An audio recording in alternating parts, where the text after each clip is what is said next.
உலகெங்கிலும் வாழும் ரோஜா தமிழ் டிவி நேயர்களே, உங்கள் அனைவருக்கும் என் பணிவான வணக்கங்கள். இன்றைக்கு நம்ம திரை உலகில் மிகப்பெரிய சாதனைகள் செய்த ஒரு மிகப்பெரிய மனிதரை தான் சந்திக்க போகிறோம். அவருடைய பெயர் ராஜ் பாஸ்கர், இசையமைப்பாளர். 35 ஆண்டுகளாக திரை உலகில் கோலோச்சி கொண்டிருக்கிறார். என்ன ஏன் 35 வருஷமாக இருக்காருன்னு சொல்கிறாரு, இவரை நம்ம கேள்விப்பட்டதே இல்லையே அப்படின்னு நினைக்கிறீங்களா? நினைக்கிறதுக்கு வாய்ப்பு உண்டு. ஆனால் அவர் தமிழில் இசையமைப்பாளராக அறிமுகம் ஆகிட்டு இன்றைக்கி சென்னையை சேர்ந்த ராஜ் பாஸ்கர் கன்னடத்தில் மிகப்பெரிய இசையமைப்பாளராக இருக்கார்.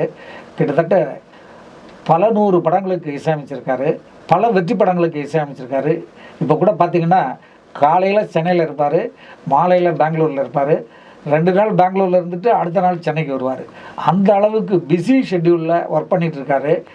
இப்போ இவரை ஏன் சந்திக்கிறோம் அப்படின்னா, இவரே ஒரு படத்தை இயக்கியிருக்காரு. அந்த படத்தில் ஒரு பல புதுமைகளை செஞ்சுருக்கார். என்ன புதுமைங்கிறத அவரே சொல்லுவார். வாங்க அவரை கேட்போம். சார் வணக்கம். வணக்கம் சார். ரோஜா டிவி நினைவு அனைவருக்கும் வணக்கம் சார். உங்களுடைய நம்ம தமிழ் திரையுலகில் உங்களுடைய பெயர் ராஜ் பாஸ்கர் தான் இல்லையா? ஆமாம் சார். இப்போ கன்னடத்துலேயும் அதே தானே? அதே சார், கன்னடத்துலேயும் அதே தான். அதுக்கு தேரோடும் வீதியிலன்னு ஒரு 30 வருஷத்துக்கு முன்னாடி ஒரு படத்தில் இசையமைப்பாளராக அறிமுகம். அதுக்கு பிறகு 2-3 படங்கள் பண்ணியிருப்பீங்களா? அகடம் ஒரு படம் பண்ணேன். அகடம். அப்புறம் நாகேஷ் திரையரங்கம் ஒரு படம் இது பண்ணிடுவேன். அப்புறம் ஒரு 4-5 படம் பண்ணியிருக்கேன் தமிழில். அதுக்கு பிறகு ஏன் சார் தமிழில் பண்ணல? தமிழில் இங்கே எனக்கு நான் ஆக்சுவலாக வயலினிஸ்ட். நான் வயலின் வாசிக்கும் போது ஒரு கன்னட மியூசிக் டேரக்டர் தான் ஒர்க் பண்ணிட்டு இருந்தேன். அப்போ அங்கே பெங்களூர்லேயே நான் நிறைய படம் பண்ணதுனால அங்கே ஒரு மியூசிக் டேரக்டர் அசிஸ்டண்டாக இருந்தேன். அந்த கணக்கில் நான் அங்கே கன்னட படம் ஒரு படம் பண்ணேன். ஜெகேஷ்னு ஒரு ஹீரோ, அவர் பெரிய ஹீரோ. அவருக்கு ஒரு 20 படம் பண்ணியிருக்கேன்.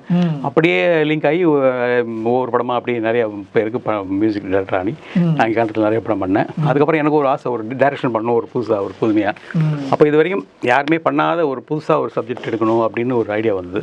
அப்போ அதில் லவ் இருக்கக்கூடாது, ஆனால் லவ் சென்டிமெண்ட் மாதிரி எதாவது இருக்கணும். அம்மா இருக்கக்கூடாது, அம்மா இது இருக்கணும். அப்படி ஒரு வில்லன் இருக்கக்கூடாது, வில்லன் டார்ச் இருக்கணும். இப்படி ஏதோ ஒரு புதுசாக எதாவது பண்ணலாம், அரைச்சமாவே அரைக்காமல் ஏதாவது புதுசாக ஏதாவது காமிக்கலாம் அப்படின்னு ஐடியா பண்ணும்போது ஒரு ஒரு சப்ஜெக்ட் ரெடி பண்ணி அதில் பண்ணலான்னு ஐடியா பண்ணேன். அப்போ என்னோடய பையனுக்கு முன்னாடி நான் ஒரு 2 வருஷத்துக்கு முன்னாடி பண்ணேன். அப்போ பையன் பண்ணல, அவன் சின்ன சின்ன படங்கள் தான் பண்ணிட்டு இருந்தான். அப்புறமா ஒரு நாள் சொன்னேன் அவங்ககிட்ட, புதுசாக கதை தான் பண்ணுவோம், இல்லைன்னா வேண்டாம் அப்படின்னா. சரி, ஒரு கதை புதுசாக இருக்கும் கேட்கல அப்படின்னு கேட்டோன்னே அவங்க ஃப்ரெண்ட்ஸ்லாம் கேட்டோன்னே இது ஒரு மாதிரி புதுமையாக இருக்குது, பண்ணலாம் அப்படின்னு எனக்கு என்கரேஜ் பண்ணாங்க. அதுக்கப்புறம் சரின்னு அந்த படம் ஆரம்பித்தேன். இது சீற்றம்னு ஒரு படம். படம் பேர் கேட்கும் போது ஒரு மாதிரி சீற்றமாக இருக்கும், ஆனால் உள்ளே வேறு டிஃப்ரெண்ட் கதை இருக்கும். இது மலேசியா, நம்ம திபக்தி, அப்புறம் மடிக்கேரி, அது மாதிரி இதில் சென்னை, அப்படி எல்லாம் ஒரு கிட்டத்தட்ட ஒரு 35 லொக்கேஷனில் ஷூட் பண்ணியிருக்கோம். ஆனால் ஒரே ஆர்டிஸ்ட் தான் படம் ஃபுல்லாகவே. அதில் அந்த ஆர்டிஸ்ட் இல்லை, ஆனால் இருப்பாங்க, வருவாங்க. ஆனால் அவங்கள நீங்கள் ஐடென்டிஃபை பண்ண முடியாது. அவங்களுக்கு தான் அப்படியே ஒரு மாதிரி கலங்களாக தெரியும், ஒரு மாதிரி டிஃப்ரெண்ட்டாக இருக்கும். ஆனால் அவங்க ஃபேஸு நீங்கள் தெரியாது. எல்லா இடத்துலையும் பேசுவாங்க இல்லையா? பேசும்போது இப்போ நீங்கள் 2 பேசும்போது நம்ம என்னோட ஜூம் உங்களுக்கு ஜூம் அப்படி வரும் இல்லையா? அது மாதிரிலாம் வராது. ஒன்லி ஹீரோ மேலே தான் கதை போயிட்டுருக்கும். இந்த கேரக்டர் தான், இந்த கேரக்டரோட பேக் சைடு தான் தெரியும், மொழியே ஃப்ரண்ட் சைடு தெரியாது. அது மாதிரி ஒரு பெக்குலர் அப்படி ஒரு ஆள் வில்லன் சண்டை போட்டால் கூட அவன் வில்லனோட பின்னாடி தான் தெரியும், மொழியே முன்னாடி தெரியாது. அது மாதிரி ஒரு ஏதோ புதுசாக பண்ணலாமேன்னு அப்படி ஒரு ஐடியா பண்ணி பண்ணோம். எப்படி உங்களுக்கு இந்த ஐடியா? இந்த ஐடியா பலராக இருந்தீங்க, திடீர்னு டைரக்ட் பண்ணணும்னு சொல்லிட்டு போய் இந்த மாதிரி ஒரு வித்தியாசமான டைரக்ஷன் எப்படி பிடிச்சிங்க? ரொம்ப நேரம் எனக்கு ஆசை ஒரு மாதிரி படம் பண்ணலான்னு. ஆனால் ஏதாவது புதுசாக பண்ணணும்னு அப்படியே ஒரு மைண்ட்லேயே ஓடி இருந்தது. அப்போ ஏதாவது புதுசாக பண்ணலான்னு ஒரு ஐடியா பண்ணும்போது இது மாதிரி ஏதாவது ஒரு இது வரைக்கும் பண்ணாத ஏதாவது ஒன்று எடுக்கலாமேன்னு தேடி ஐடியா பண்ணிட்டு இருக்கும்போது இது மாதிரி ஒரு மேட்ரு வந்துச்சு. அப்புறம் அதை வச்சு தான் அந்த சப்ஜெக்ட் பண்ணியிருக்கான். அதில் பையன் பண்ணியிருக்கான், நல்லா பண்ணியிருக்கான், ரொம்ப நல்லா பண்ணியிருக்கான், ரொம்ப இன்ட்ரெஸ்ட்டாக பண்ணியிருக்காங்க. சாங்ஸும் நல்லா வந்திருக்கு. ஒரு சாங் மலேசியாவில் ஷூட் பண்ணியிருக்கோம். அப்புறம் ஒரு சாங் மடிக்கேரியில் ஷூட் பண்ணோம். அது ஃபுல்லாக ஹில்ஸு, அது மாதிரி டிஃப்ரெண்ட்டாக இருக்கும். அது ஒரு மாதிரி இதுவே நல்லாயிருக்கும் ஒரு மாதிரி பார்க்குறதுக்கு. படம் ஃபுல்லாகவே நீங்கள் ஒரே ஆர்டிஸ்ட்ன்ற ஃபீல் வராது, ஏதோ ஒரு நல்ல லொக்கேஷன் பார்த்தா மாதிரி ஒரு ஃபீல் கிடைக்கும், நல்லா இதுவாக இருக்கும். இப்போ இந்த படம் ரெடி ஆயிடுச்சு சார். எப்போ வெளியிடுறது? இப்போ தமிழ் கன்னடம் 2 ரெடி ஆயிடுச்சு. கன்னடமும் பண்ணியாச்சு. கன்னடத்துலேயும் சென்சார் ஆயிடுச்சு, தமிழ்லேயும் சென்சாருக்கு ரெடியாக இருக்குது. அப்புறம் மலையாளமும் தெலுங்கும் பேசிட்டு இருக்கிறேன். அது மலையாளம் தெலுங்கும் டப் பண்ணி ஒன்றா ஒரே இதாக ரிலீஸ் பண்ணலான்னு ஐடியா இருக்குது. வேறு ஒன்று தென்னிந்தியா முழுக்க ஒரே ஒரே நேரத்தில் நேரத்தில் அனைத்து மொழியிலையும் வெளியிட தயார் பண்ணிட்டு இருக்கு. ஓ சரி சரி, சூப்பர் சூப்பர். அப்போ நீங்கள் மியூசிக் டைரக்டராக அறிமுகம் ஆகும்போது, தமிழில் அறிமுகம் ஆகும்போது உங்களுடைய அந்த ஆர்கெஸ்ட்ரேஷனில் ஏஆர் ரஹ்மான்லாம் ஒர்க் பண்ணார்ல? ஆமாம் ஆமாம், ஏஆர் ரஹ்மான், ஹாரிஸ் ஜெயராஜ், ஒரு கிட்டத்தட்ட இப்போ இருக்கிற மியூசிக் டைரக்டர் ஒரு 5-6 மியூசிக் டைரக்டர் ஒர்க் பண்ணிருக்கோம் தான். எல்லாருமே நிறைய பேர் ஒர்க் பண்ணியிருக்காங்க. அவ்வளவு பெருமைக்குரியவர் நீங்கள். ஓகே, சந்தோஷம். இந்த சீற்றம் படத்தை வந்து டைரக்ட் பண்ணி தயாரிச்சிருக்கீங்க. Very good. இது வந்து ஒரு வித்தியாசமாகவும் பண்ணியிருக்கேன். ஆமாம், இது மக்கள் ஏற்றுக்கிட்டாங்கன்னா அதோட இது. ஏன்னா இப்போ எல்லாருமே என்ன பண்ணுவாங்க, ஒரு சப்ஜெக்ட்னா அது ஒரு ஹீரோயின் இருப்பாங்க, வில்லனு, ஃபைட்டு அப்படிலாம் இருக்கும். அது மாதிரி இல்லாமல் இது வந்து நீங்கள் படம் பார்க்கும்போது அடுத்தது என்ன வரும்னு நீங்கள் யாருமே திங்க் பண்ண முடியாது. இன்ட்ரோல் வரைக்கும் போனால் கூட இன்ட்ரோல் வரைக்கும் அடுத்தது என்ன கதை நடக்கும் அப்படின்ற மாதிரி யோசனை பண்ண முடியாது. இன்ட்ரோல் வரைக்கும் இதுக்கப்புறம் இவ்வளோ தான் வரும் அப்படின்னு திங்க் பண்ண முடியாது. எண்டுலேயும் கதை படம் முடியும் போது கூட உங்களுக்கு படம் முடிஞ்சிச்சுன்னு தெரியாது. ரோலிங் டைட்டில் வரும்போது படம் முடிஞ்சிச்சா அப்படின்னு தெரியும். ஆனால் அது மாதிரி ஒரு எதிர்பார்ப்பு இல்லாமல் ஒரு டிஃப்ரெண்ட்டாக. ஆமாம், இப்போ எல்லா ரசிகர்களுமே வந்து வித்தியாசமாக தான் எதிர்பார்க்குறாங்க. ஆமாம், ஓடிடி வந்த பிறகு வழக்கமான சினிமாவை அவங்க விரும்புறதில்லை, ஏதாவது டிஃப்ரெண்ட்டாக இருக்கிறது தான் விரும்புகிறாங்க. சார், உங்களுக்கு வந்து நிறைய சினிமா அனுபவம் இருக்குது. 30-35 ஆண்டுகளாக சினிமாவில் இருக்கீங்க. உங்களுக்கு வந்து நம்ம எஸ்ஜே சூர்யா நண்பர். அப்போ ஆரம்ப காலத்தில் அவர் நீங்கள்லாம் அந்த ரங்கநாத் ஸ்ட்ரீட்டில் ஒரே இதாக சுற்றிட்டு. ஆமாம், நம்ம சத்யன் ஒரு குரூப் இருக்கு, எல்லாரும் குரூப் வராங்க. அப்புறம் வந்து இந்த ஆலின்னு தெலுங்குல பெரிய அவரும் உங்க கூட தான். ஆமாம், எங்க கூட சொல்லியிருப்பாரு. இப்படி பெரிய உங்க கூட சாதாரணமாக நீங்கள் எல்லாம் இருந்தவங்க எல்லாம் நீங்கள் எல்லாம் பெரிய ஆள் ஆகிட்டீங்க. அந்த மாதிரி ஒரு மியூசிக் டைரக்டராகவும் ஆகிட்டு இப்போ டைரக்டராக படம் பண்ணியிருக்கீங்க, அதுவும் உங்கள் பையனை வச்சு. இப்போ வந்து தமிழ் ஃபீல்டு வந்து எப்படி இருக்குன்னு உங்களுக்கு தெரியும். ஆமாம் சார். தேட்டருக்கே வந்து பெரிய பெரிய நடிகர்கள் நடித்த படமே வந்து 2வது நாள் 3வது நாளே வந்து ரொம்ப பிரச்சனைக்கு ஆகிடுது. ஆடியன்ஸே வரமாட்டேன்றாங்க. அந்த மாதிரி சூழ்நிலையில் நீங்கள் எப்படி சார் இந்த சீற்றம் படத்தை துணிச்சலாக உங்கள் பையனை ஹீரோ வச்சு பண்ணுறீங்க? சார், இதுக்கு மெயின் காரணம் என்னென்னா, நம்ம வந்து எல்லாமே வந்து பார்த்ததே திருப்பி பார்த்தது பழகினது. இப்போது ஒரு படம் ரிலீஸ் ஆயிடுச்சு அன்றைக்கி, எல்லாம் சொல்கிறாங்க சார் அதுலேருந்து கொஞ்சம் எடுத்து போட்டாங்க, இதுலேருந்து கொஞ்சம் எடுத்து போட்டாங்க, அதுலேருந்து கொஞ்சம் எடுத்து போட்டு ஒரு படம் முடிச்சிட்டாங்கன்றாங்க. நம்ம காதலே கேட்குறோம், அது சொல்ல வேணாம் என்ன படம்னு. அது மாதிரிலாம் நிறைய படம் கேட்குறோம். நம்ம ஒவ்வொரு படம் பார்த்தோன்னே சார் இந்த சீன் அதில் வருது, அந்த சீன் இதில் வருது அப்படின்னு சொல்கிறாங்க. அது மாதிரி இல்லாமல் ஏதோ ஒன்று பண்ணோம்னா டிஃப்ரெண்ட்டாக ஒருத்தன் எப்படி இருந்தாலும் இப்போ நம்ம ஒரு 10 பேர் ஆடிட்டு இருக்காங்கன்னா எவனா ஒருத்தன் புதுசானா அங்கே போய் பார்ப்பாங்க. இன்றைக்கி எவ்வளோ நிறைய பேர் பாட்டு பாடியிருந்தாங்க. திடீர்னு ஒரு வாழை மீனுக்கு விலங்கு மீனுக்கு கல்யாணம்னா டிஃப்ரெண்ட்டாக ஒரு பாட்டு ஏதோ வாய்ஸ் புதுசாக இருக்குன்னு கேட்டாங்க. அப்புறம் அது மாதிரி நிறைய அது மாதிரி வாய்ஸ் பாட்டுலேயும் நிறையா அது மாதிரி இருக்குது. அது மாதிரி படத்துலேயும் இப்போது ஏதாவது ஒரு புதுமையாக இருந்தால் கண்டிப்பாக மக்கள் ஏற்றுப்பாங்க. மக்கள் வந்து இது இல்லை, ஏன்னா மக்கள் இன்றைக்கி இருக்கிற மக்கள் ரொம்ப உஷாராக இருக்காங்க. ஏதாவது ஒன்று சொன்னோம்னா அது வந்து இது பார்த்தோன்னே சொல்கிறாங்க, இது அங்கே எடுத்தது இங்கே எடுத்தது. இப்போ நம்ம படம் வந்து அப்படிலாம் இல்லாமல் அவங்க பார்க்கும்போது அவங்களுக்கே மனசில் கேள்வி வரும், ஓ அடுத்தது என்ன நடக்கும்னு அவங்களுக்குள்ளே வரும். ஆனால் அடுத்தது என்ன நடக்கும்னு அவங்களுக்கு சொல்ல முடியாது. அதுதான் இதில் ட்விஸ்ட்டே. ஒரு இன்டர்வல் வரைக்கும் பார்த்துட்டு அதுக்கப்புறம் இன்டர்வலுக்கு அப்புறம் இதுதான் கதை வரும்னு அவங்க சொல்லிட்டாங்கன்னா நான் தோத்துட்டேன். அவங்க சொல்லலாம், நான் ஜெயிச்சிட்டேன். வேறு ஒன்றுமே இல்லை, இதுதான் விஷயம். ஏன்னா அது மாதிரி இருக்கும் படம். அது நீங்கள் அதுமாதிரி நான் லொக்கேஷன் பண்ணும்போதும் ஒவ்வொரு லொக்கேஷனும் டிஃப்ரெண்ட் லொக்கேஷன், இது வரைக்கும் யாருமே போகாத. திபேத்தில் எடுத்தேன். ஆமாம், திபேத்தில் எடுத்தேன். எப்படி அங்கே வேறு கண்ட்ரி? ஆமாம், வேறு கண்ட்ரி தான் பாஸ்போர்ட். அதுக்கு நம்ம ப்ரொடியூசர் இருக்கார் சிவகுமார்னு. அவர் சிங்கப்பூர் சிவகுமார்னு சொல்லுவாங்க, ஆனால் அவர் சென்னை தான். அவர் சிங்கப்பூரில் பிஸ்னஸ் பண்ணியிருக்காரு. அதனால் அவர் தான் இது மெயின் ப்ரொடியூசர். நானும் அவர் வந்து பார்ட்னர் இல்லை, வேறு ஒன்றும் இல்லை. அதனால் அவர் தான் ஏற்பாடு பண்ணி அதான் இது பண்ணார். அவர் தான் கூப்பிட்டு பண்ணார். திபேத்திக்கு கூப்பிட்டு போனால் நான் கிட்டத்தட்ட 6-7 பேர் போனோம். நான் ஒரு தான் ஹீரோ வண்டி தானே, மற்றது கேமரா எல்லாம் அப்படியே அதில் போயிட்டு ஷூட் பண்ணோம். அதுக்கப்புறம் மலேசியாவும் அப்படி தான் பண்ணோம். இது மாதிரி ஒவ்வொரு ஏரியாவும் நம்ம போகும்போதெல்லாம் எல்லா இடத்துலையும் ஷூட் பண்ணும்போது கரெக்டாக மலேசியாவில் ஒரு சாங் பண்ணோம். மலேசியா கிட்டத்தட்ட 1 வாரம் மலேசியாவில் ஃபுல்லாக. அதுக்கப்புறம் கொஞ்சம் சீன்ஸ் பண்ணோம். அதுக்கெல்லாம் சேர்த்து ஒரு 6 நாள் ஆச்சு. அப்புறம் இங்கே மடிக்கேரின்னு ஒரு ஊர் இருக்குது நம்ம கர்நாடகாவில். அது வந்து கர்நாடகா காஷ்மீர்னுவாங்க. ஒரு மாதிரி புதுசாக இருக்குது. நம்ம இது பார்த்த மாதிரியே இருக்காது, ஊட்டி கொடைக்கானல் மாதிரி இருக்காது. அது மாதிரி சாயெல்லாம் வித்தியாசமாக இருக்கும், வேறு மாதிரி இருக்கும். ஊட்டி கொடைக்கானல் டெய்லி எல்லாரும் நம்ம தமிழ் படத்தில் பார்த்துருவாங்க. எவங்க பார்த்தாலும் ஊட்டிப்பா இது கொடைக்கானல்னு சொல்லுவாங்க. ஆனால் நான் பண்ணியிருக்க லொக்கேஷன் யாரும் சொல்ல முடியாது எங்கே இருக்குது. நம்ம ஆளுங்க தேடுவாங்க, ஓ இது எங்கே இருக்குன்னு தேடணும். அது மாதிரி ஒரு புதுசாக ஏதாவது பண்ணணும். இப்போ ஒரே ஆள் தான் படம் ஃபுல்லாக.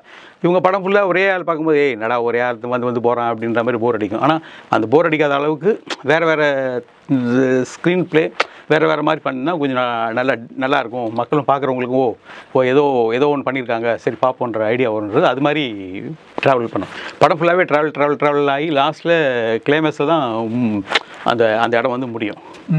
இப்போது ஏன் அவனுக்கு இதுவாச்சு, அவனோட இது ஏன் இந்த அந்த அந்த அவனுக்கு ஒரு டிஃப்ரெண்ட்டாக தாட் வந்து ஏதோ ஒன்று டிஸ்டர்ப் பண்ணிச்சு, அதெல்லாம் வந்து லாஸ்ட்டில் ஃபஸ்ட்டில் ஓப்பனிங்கில் என்ன நடந்தோ அது கிளைமேக்ஸில் வந்து ஜாயிண்ட் ஆகும். அது வரைக்கும் ஒன்றுமே புரியாது, எங்கேயோ இங்கே கதை எங்கேயோ ஆரம்பிச்சு எங்கேயோ போகுது அப்படின்ற மாதிரி ஒரு ஃபீல் வரும். லாஸ்ட்டில் வந்து ஜாயிண்ட் ஆகும். இது ஒரு மாதிரி புதுசாக இருக்கும் பார்க்குறதுக்கு. இது பார்த்தாங்கன்னா கண்டிப்பாக அடுத்தது இப்படி ஒரு நல்லா இருக்கு அப்படின்ற மாதிரி ஐடியா வரும், வேறு ஒன்றும் இல்லை. ஏன்னா இப்போ பெரிய பெரிய ஹீரோக்களே படங்களே வந்து ரொம்ப சிக்கலாகிடுது. ஆமாம், சின்ன ஹீரோக்கள் புது ஹீரோக்கள் படங்கள்லாம் வந்து ரொம்ப கஷ்டப்படுறாங்க ரிலீஸ். ஆமாம், கண்டிப்பாக எனக்கே தெரியும். கிட்டத்தட்ட ஒரு நம்ம போய் எங்கே சொல்லலாம் சார், ஒரு 3000 படம் இருக்குது, 2000 படம் இருக்குது, அதில் வேறு நீங்கள் தூக்கின்னு வந்துட்டீங்களா அப்படின்வாங்க. ஏன்னா இன்னொன்று என்னென்னா, நான் வந்து வேறு இன்னொரு பிஸ்னஸ் இருக்குது. நான் மியூசிக்கு பண்ணும்போது நிறையா பிக்சர்லாம் தமிழ் தெலுங்கு எல்லாத்துக்கும் வாங்கி கொடுப்பேன். நான் இங்கேருந்து வாங்கி கொடுப்பேன், இங்கேருந்து வாங்கி கொடுப்பேன். அதில் எல்லாருக்குமே நம்ம பிஸ்னஸில் எல்லாருமே தெரியும் எனக்கு, எங்கெங்கே ஓவர்சீஸ் பண்ணுறது, எங்கெங்கே இது பண்ணுறது, அப்படி எல்லாருமே எனக்கு தெரியும். எல்லாருமே போகும்போதே சொல்லுவாங்க, இது நான் சொன்னேன் ஒன்றும் இல்லை, நான் பண்ணுற ட்ரெய்லர் இது பாருங்கள், இது பார்த்து உங்களுக்கு பிடிச்சிருந்தா சொல்லுங்கன்னு. அப்புறமா ட்ரெய்லர்லாம் பார்த்தா ரொம்ப டிஃப்ரெண்ட்டாக இருக்குது அப்படின்னு இன்றைக்கி பிஸ்னஸ் பேசுகிற அளவுக்கு வந்திருக்காங்க. அப்படி பிஸ்னஸும் போயிட்டுருக்கு. எப்படியும் இந்த வாரம் 2 வாரம் இன்னும் ஒரு மாதம் 2 மாதத்தில் பிஸ்னஸ் முடிஞ்ச ஓடிடி கிட்டி ஏதோ ஒரு சின்ன இதுவாச்சுன்னா அடுத்தது நம்ம இங்கே தமிழில் ரிலீஸ் பண்ணுறதுக்கு ஸ்டெப் எடுக்கலாம்னு ரெடி பண்ணி வச்சுருக்கேன். அது எப்படி சார் புது முகத்தை வச்சு படம் பண்ணிவிட்டு அதை வந்து ஆல் சவுத் லாங்குவேஜ் பண்ணுறீங்க, தமிழ் தெலுங்கு மலையாளம் கன்னடம்? ஏன்னா இப்போது புது சப்ஜெக்ட்ன்றதுனால இங்கே இல்லைனாலும் இங்கே ஒரு 4 ஸ்டேட்டில் யாராவது ஒருத்தனாலும் யாராவது ஒரு ஸ்டேட்லனாலும் டிஃப்ரெண்ட்டாக அதுக்கு அங்கீகாரம் கொடுப்பாங்கன்ற ஒரு இதுதான். கன்னடத்தில் இது பண்ணேன், ஆடியோ ரிலீஸ் பண்ண லான்ச் பண்ணால் அப்போ ரொம்ப எல்லாருமே பார்த்து பாராட்டினாங்க, டிஃப்ரெண்ட்டாக இருக்குன்னாங்க. அது மாதிரி இங்கேயும் நம்ம தமிழ்லையும் பண்ண லான்ச் அப்போவும் ரொம்ப நல்லா இருக்குன்னாங்க. சரி, எங்கேயாவது ஒரு இடத்துல நம்மளுக்கு ஒரு இது கிடைக்கும், அங்கீகாரம் கிடைக்கும் அப்படின்ட்டு இது பண்ணிட்டு. இப்போ இந்தியா ஃபுல்லாகவே நம்மளுக்கு தானே, இந்தியான்றது எல்லோரும் ஒரே இது தானே. அதனால் நம்ம சவுத்தில் எப்படி பண்ணிட்டு இருக்கோம், சவுத் எல்லாமே நம்மளோட இது அப்படின்ற ஒரு இதில் பண்ணுற, வேறு ஒன்றும் இல்லை. எனக்கு 4 லாங்குவேஜ் தெரியும், மலையாளம் பேசுவேன், தமிழ் பேசுவேன், தெலுங்கு பேசுவேன், கன்னடம் பேசுவேன். அதனால் ஈஸியாக பண்ணலான்னு ஒரு ஐடியா, வேறு ஒன்றும் இல்லை. நீங்கள் கன்னடத்தில் வந்து பிஸி மியூசிக் டேரக்டராக இருக்கும்போது இப்போ படம் டைரக்ட் பண்ணதால் உங்களுக்கு இசையமைக்கிற வாய்ப்புகள் குறையாதா? இல்லை, அது தனியாக போயிட்டுருக்கு, அதுக்கு எதுக்கும் சம்மந்தமே இல்லை. அது வேறு ரூட்டில், இது வேறு ரூட்டில். நான் ஏற்கனவே கன்னடத்தில் 2 படம் பண்ணியிருக்கேன். சொச்ச கர்நாடகன்னு ஒரு படம் பண்ணேன் டைரக்ஷன். ஆமாம், ஜீவக்கு ஜீவான ஒரு படம் டைரக்ஷன் பண்ணேன். அப்புறம் இது 3வது படம் எனக்கு. தமிழில் ஃபஸ்ட்டு படம், கன்னடத்தில் 3வது படம். அந்த கன்னடத்தில் பண்ணி எல்லாருமே ஓரளவுக்கு சும்மா ஒரு 2 வாரம் 3 வாரம் போச்சு, அவ்வளோதான். சரி சார், இப்போ இந்த தமிழ் திரையாகட்டும் இந்திய திரையுலகமே வந்து ஆட்டம் கண்டு போயிருக்கு. சினிமா வந்து எப்படி பிழைக்காதா, நிலைமை என்ன அப்படின்ட்டு எல்லாருமே இந்தியில் கூட பார்த்தீங்கன்னா மாதத்துக்கு 2 படம் ரிலீஸ் ஆகிற விஷயமா இருக்குது. இப்படி ஒவ்வொரு லாங்குவேஜ்லேயும் வந்து அந்த மாதிரி ஒரு சூழ்நிலை இருக்குது. மலையாளம் மட்டும்தான் வந்து நல்ல படங்கள் நிறைய ரிலீஸ் ஆகுது, நிறைய வெற்றி பெறுது. இந்த மாதிரி சூழ்நிலை இருந்தால் எப்படி சார் நம்ம தமிழ் சினிமாலாம் வந்து நிற்கும்? இதுக்கு எதிர்காலம் எப்படி இருக்கும்? இதுக்கு எல்லாம் மெயின் காரணமே வந்து நம்மளோட சம்பளம் ஏற்றுனது தான். இப்போ ஒரு பாட்டு பாடுறவங்க வந்து ஒரு சிங்கர் கேட்டால், ஒரு சிங்கர் கேட்குறாரு 10 லட்ச ரூபா கேட்குறாரு ஒரு பாட்டுக்கு. அவர் பேர் சொல்ல விரும்பல, ஆனால் 10 லட்ச ரூபா கேட்குறாரு. அவர் பாட்டு கேட்டு தான் கொடுக்குறாங்க. 10 லட்ச ரூபா கொடுக்குற அளவுக்கு காசு கொடுக்குறாங்களே. அந்த 10 லட்ச ரூபா ஒரு சிங்கருக்கு 10 லட்ச ரூபா கொடுக்குறீங்கன்னா அந்த சிங்கரோட அவுட்புட் எவ்வளோ இருக்குது? இப்போ அந்த சிங்கருக்கு 1 கோடி ரூபா பிஸ்னஸ் இருந்தால் 10 லட்ச ரூபா கொடுக்கலாம். ஆடியோ கேஸ்ட்டுக்கு நமக்கு ஆடியோ கேஸ்ட்டு யாரும் வாங்க மாட்டோம். ஆடியோ கேஸ்ட் வாங்கினாலும் யாரை கம்பெனிக்காரன் ₹1 ரொம்ப பெரிய படம் தான் ஒரு 4 ரூபா 5 ரூபா வாங்குறோம், அவ்வளோதான், மேத்ததில்லை. இப்போது இன்றைக்கி வந்து புது ஆர்டிஸ்ட் வச்சு படம் பண்ணும்போது அதுக்கேற்ற மாதிரி சிங்கர்ஸ்லேருந்து டெக்னீஷியன்லாம் கம்மியாக பட்ஜெட் பண்ணி பண்ணணும். பெரிய பெரிய ஆர்டிஸ்ட் வச்சு பண்ணும்போது ஜாஸ்தி கேட்கலாம். இப்போது ரஜினிகாந்த் வச்சு பண்ணுறாங்களா, விஜய் வச்சு பண்ணுறாங்களா, அப்போது சிங்கர்ஸ்லேருந்து எல்லாருமே ஜாஸ்தி கேட்கலாம். அவங்களோட பட்ஜெட் பெரிய பட்ஜெட். ஆனால் சின்ன படம் புதுசாக ப்ரொடியூஸ் பண்ணுறாங்க, அவங்களோட பண்ணும்போது இவங்க சிங்கர்ஸ்லேருந்து மியூசிக் டைரக்டர்லேருந்து அப்புறம் டெக்னீஷியன்லேருந்து கேமராமேன்லேருந்து எல்லாம் கோஆப்ரேட் பண்ணால் தான் இன்றைக்கி சினிமாவை காப்பாற்ற முடியும். இல்லை எல்லோரும் ஜாஸ்தி சொல்லியிருந்தாங்கன்னா இன்றைக்கி அப்படி தான் சொல்லி தான் நீ கன்னடத்தில் பார்த்தீங்கன்னா பெரிய படம் 3 படம் தான் 4 படம் தான் வருஷத்துக்கு ரிலீஸ் ஆகுது. சின்ன படம் நிறையா இருக்குது. என்ன பண்ணுறாங்க, சின்ன படம் வச்சுட்டு என்ன பண்ணுறாங்க, சின்ன படம் ரிலீஸ் பண்ணுறாங்க, ஏதோ ஹிட் ஆகிடுது, வேறு ஒன்றும் இல்லை. அது வந்து பெரிய படத்தோ காந்தாரா ரிலீஸ் பண்ணும்போது யாருமே நம்பிக்கை இல்லை காந்தாரா ஓடுமென்னு. அதுக்கு முன்னாடி ஒரு படம் பெரிய படம் ரிலீஸ் பண்ணாங்க. Kantara first show second show hit ஆனோடனே அதுக்கப்புறமா தான் அவங்க தமிழில் தெலுங்கில் பண்ணுறதுக்கு ஆரம்பித்தாங்க. ஏன்னா அது மாதிரி அதுவும் ஒரு நார்மல் ரேஞ்ச் படம் தான். அது ஹிட் ஆயிடுச்சு, பெரிய ஹிட் ஆயிடுச்சு. ஹிட் ஆகி எங்கேயோ போயிடுச்சு. அது மாதிரி நம்மளோட இதில் இல்லை, நம்ம பண்ணுற அவுட்புட்லேயும் நம்ம பண்ணுற இதில் தான் இருக்குது. அதனால் எப்படியாவது நம்ம படம் புதுசாக இருக்குது, ஏதோ ஒரு நம்மளுக்கு ஏதோ ஒரு டெஃபினட்டாக ஒரு அங்கீகாரம் கிடைக்கும் அப்படின்னு நம்ம ட்ரை பண்ணியிருக்கோம். அவ்வளோதான், வேறு ஒன்றும் இல்லை. இது மக்களோட கையில் தான் இருக்குது. மக்கள் பார்த்துட்டு அது ஓகே நல்லா இருக்குது சூப்பராக இருக்குது சொன்னால் அது ரொம்ப பெரிய சந்தோஷம். சார், இப்போ மியூசிக் டைரக்டர்லாம் வந்து கோடிக்கணக்கில் சம்பளம் வாங்குறாங்களே, நீங்கள் சொன்னீங்க வந்து ஆடியோ ரைட்ஸ்லாம் 1 லட்சம் 2 லட்சம் 5 லட்சத்துக்கு மேலே போகிறது இல்லை அப்படின்ட்டு. அப்போ அந்த சம்பளம் அவங்களுக்கு கொடுக்குறாங்களா, அது எப்படி கட்டுப்படி ஆகுது? இப்போது ரகுமான் சார், இவங்க நம்ம அனிருத், இது மாதிரி பெரிய ஒரு 5-6 மியூசிக் டைரக்டருக்கு ஒரு வேல்யூ இருக்குது. அவங்களோட இதுக்கு சாங்ஸ் இப்போ நிறைய பல கோடிகள் சம்பளம் வாங்குறாங்க. ஆமாம், பல கோடி சம்பளம் வாங்கினா அந்த அவங்க அவங்க அதில் வந்து யார் பெரிய டைரக்டரோ பெரிய ஹீரோவில் போடும்போது அது உங்களுக்கு கவர் ஆகிடும், ஒன்றும் பிரச்சனை இல்லை. இப்போ ஒரு புது ஹீரோ வச்சு பண்ணும்போது பெரிய மியூசிக் டைரக்டர்ஸோடைய சாங்குக்கெல்லாம் நல்ல வேல்யூ இருக்கா, விற்கிதா? அவ்வளோ விற்கலைன்னா உங்களுக்கு இப்போது இந்த ஒரு நார்மலாக ஒரு ரிலீஸ் பண்ணால் பாட்டு ரிலீஸ் பண்ணால் ஒரு 10,000 பேர் பார்க்குறாங்கன்னா இவங்களுக்கு ஒரு 1 கோடி பேர் பார்க்குறாங்க. இன்றைக்கி எல்லாம் ட்ரெண்டிங் தானே. இப்போ 1 கோடி பேர் பார்க்குறதால என்ன பண்ணுறது?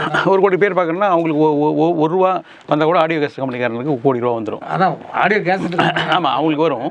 அவங்க வந்து அவங்கள்ட்ட கேசட் விற்கும் போது இவங்களை பேசியிருப்பாங்க, இது மாதிரி நம்மளுக்கு ஆஃப் கொடுக்கணும், இது மாதிரி கொடுக்கணும் பேசுகிறோம். இப்போ விஜய் படம் இன்றைக்கி ஒரு ட்ரெய்லர் ரிலீஸ் ஆச்சுன்னா இன்றைக்கி இத்தனை பேர் ட்ரெண்டிங்கில் இருக்கேன், 1 கோடி பேர் 2 கோடி பேர் பார்த்தாங்கன்னா அதில் வந்து அவங்களுக்கு அதில் ப்ரொடியூசருக்கு வரதுக்கு சான்ஸ் இருக்குது. அவ்வளோதான், வேறு ஒன்றும் இல்லை. மற்றபடி வேறு இதுலேயும் இது இல்லை. சரி சரி சரி சரி. அந்த இதுதான். இப்போ இன்றைக்கி ஆடியோ யாருமே வாங்குறதில்ல, ஒன்லி வீடியோ தான். வீடியோ வச்சு தான் எல்லாருமே சம்பாதிக்கிறது. ஒரு சாங் ரிலீஸ் பண்ணால் இப்போது ஒரு பாட்டு ரிலீஸ் பண்ணுறாங்க, கிட்டத்தட்ட 1 கோடி 4 கோடி 3 கோடி போயிடுச்சுன்னா இப்போ அவங்களுக்கு வந்து அட்லீஸ்ட் ஒரு வியூஸுக்கு ஒரு மேக்ஸிமம் 80 காசு ஒரு 50 காசு அப்படி கணக்கில் வரும். அப்படி வச்சா கூட உங்களுக்கு 4 கோடி பேர் பார்த்தாங்கன்னா 2 கோடி ரூபா வந்துடுமே, 50 காசு வச்சா கூட. அதுக்கு ஆடியோ கம்பெனிக்காரனும் இவங்களும் ஷேர் பண்ணிப்பாங்க. ஒரு வித்தியாசம். உங்களுடைய திறமை மேலே நம்பிக்கை வச்சு பண்ணியிருக்கீங்க. கண்டிப்பாக இந்த படம் பார்க்குற மாதிரி இருக்குன்னு நினைக்கிறோம். Okay sir. எல்லாரும் தேட்டர்லையும் வந்து பார்ப்பாங்க. ஏன்னா இப்போ மகாராஜாலாம் நல்லா ஓடிச்சு. ஆமாம், மகாராஜா கூட இன்றைக்கி மகாராஜாவில் எப்படி சப்ஜெக்ட் இருக்குது. ஆமாம், இன்றைக்கி மகாராஜா ஒன்றும் இல்லை. இன்றைக்கி மகாராஜா வந்து நார்மல் எதுவுமே இல்லை. ப்ரெசண்ட்டும் பாசிட்டிவும் ப்ரெசண்ட்டும் ஒரே மாதிரி இருக்கும் பார்க்குறதுக்கு. ஏன்னா அது நடக்கிறதா இது நடக்க போகிறதா ஒன்றுமே தெரியாது. ஏன்னா அது மாதிரி கதை வந்துட்டுருக்கும். அது மாதிரி தான் என்னோடய சப்ஜெக்ட்லேயும் அப்படி தான் இருக்கும். நிகழ்காலம் கடந்த காலம் ரெண்டுமே உங்களுக்கு டியூனாக வரும். இப்போ இது நிகழ்காலமாக அது கடந்த காலமானு யாருக்குமே தெரியாது. லாஸ்ட்டில் கிளைமேக்ஸில் தான் அதோட இதுவே வரும். அது மாதிரி இந்த படத்துலையும் அது மாதிரி ஒரு டிஃப்ரெண்ட் இதுதான் இருக்கும். அதனால் கண்டிப்பாக பெரிய ஹிட்டாகும்னு ஒரு நம்பிக்கை, வேறு ஒன்றும் இல்லை. ஓகே சார், மீண்டும் உங்களை வந்து பட வெளியீட்டுக்கு பிறகு சந்திக்கிறேன் சார். நன்றி, வணக்கம். இதுவரை நீங்கள் பார்த்த இந்த நிகழ்ச்சி உங்களுக்கு பிடிச்சிருக்கும் அப்படின்னு நினைக்கிறோம். இது மாதிரி பல சுவாரஸ்யமான நிகழ்ச்சி உங்களை வந்து சென்றடைய நீங்கள் செய்ய வேண்டியது ஒன்றே ஒன்று தான். ரோஜா தமிழ் டிவியை லைக் பண்ணுங்கள், ஷேர் பண்ணுங்கள், கமெண்ட் பண்ணுங்கள், சப்ஸ்கிரைப் பண்ண மறந்துடாதீங்க. அது மட்டும் இல்லாமல் எங்களோட செய்திகள் உங்களை வந்து உடனுக்குடன் வந்து அடைய நீங்கள் செய்ய வேண்டியது ஒன்றே ஒன்று தான், பெல் பட்டனை கிளிக் பண்ண மறந்துடாதீங்க.